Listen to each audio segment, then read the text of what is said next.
Big news coming out of Seahawks headquarters today was Abe Lucas.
Everything. It's a big deal. So, I mean, trust me, I'm actually pretty ecstatic about it.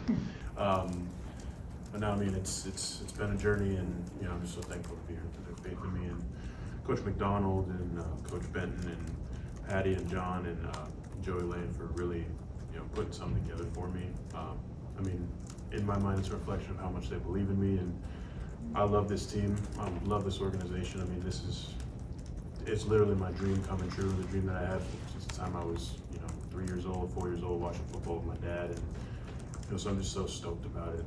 And it means everything to me. I'm gonna keep being the same guy, keep putting my head down and working, and same stone face, no emotion type of guy. But I mean, I'm so excited about it. I'm just really happy that something was able to get done. It was kind of like I let my agent, people who know how to do that stuff, sort of do the thing. But there was communication. There's communication to me, and I was, pretty much like, hey, you guys handled it, and I know that would be the best deal put forward. So I'm happy with it. That's a deep question that I really haven't had a ton of time to look back on my career and think about. I think at the end of the day, you gain so much knowledge just from experience alone.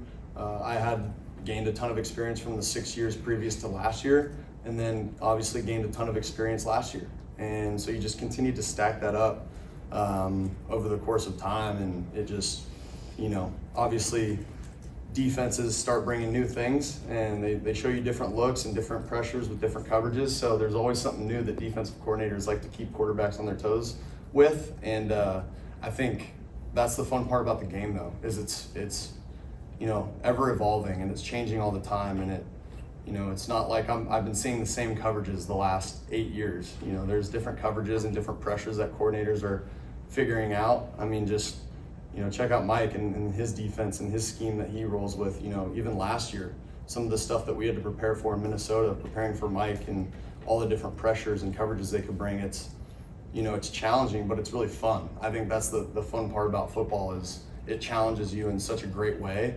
And for all 11 guys to go out there, see a tough look, pick it up, score a touchdown, or even just gain 5 yards on a 3rd and 4. That's the beauty about football and sports in general. Everybody put together like everything we've been training for throughout OTAs and camp. I feel like, even though this isn't Coach Mike's first season with us, it feels like he has a bigger grasp on the team this year, just in terms of identity and culture and things like that. And I'm just ready to see it come to life. I think we've just been implementing like certain ways that we want the Seahawks to represent, and it's just been showing up in preseason on the sideline, the energy, just in the way we work, our work ethic and stuff like that. And I'm just really proud of the guys right now, and I'm just excited for Sunday.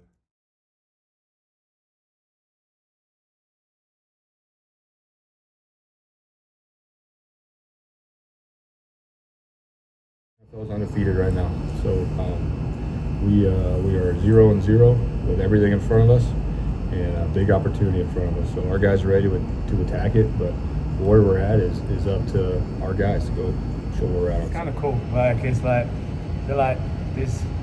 I call them the three amigos, and like Byron's like the little sidekick, but it's like they all see the game how it's meant to be played, and they believe that, and they really kind of push that on the guys around them by doing, not by talking, I would say, but they kind of do it in their own way.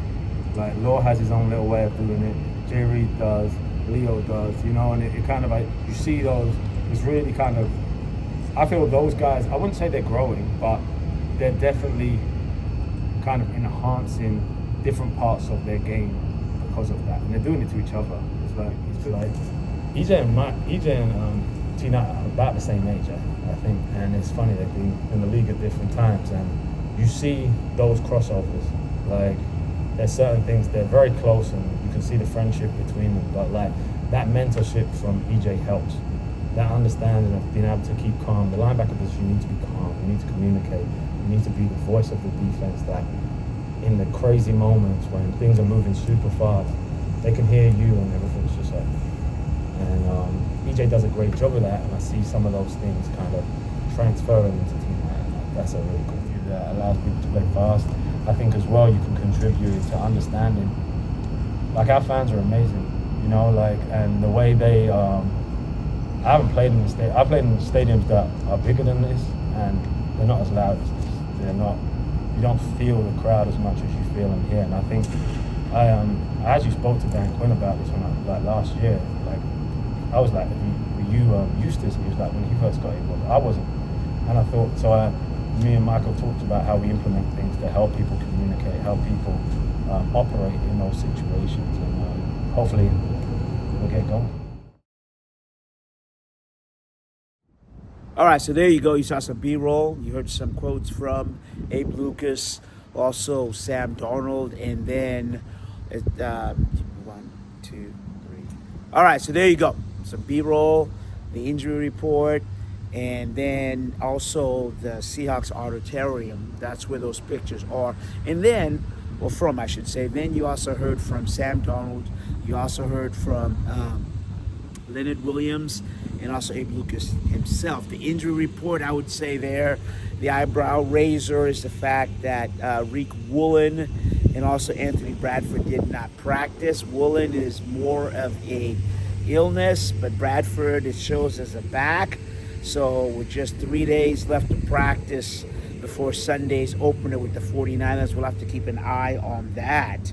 And then the Lucas extension really just shows what the Seahawks, a shift here. You know, they've talked about running the ball for many years, and now you saw them invest that when they picked up Grace Abel, you know, in the draft. You saw that when they also extended Abe Lucas and also Charles Cross picked up the 5th year. So now we'll just have to wait and see if that'll come to fruition on Sunday as the Seahawks continue to hammer away. The fact that, you know, they're going to run the ball, and they also need to win the early downs if they are to beat the San Francisco 49ers on a Sunday.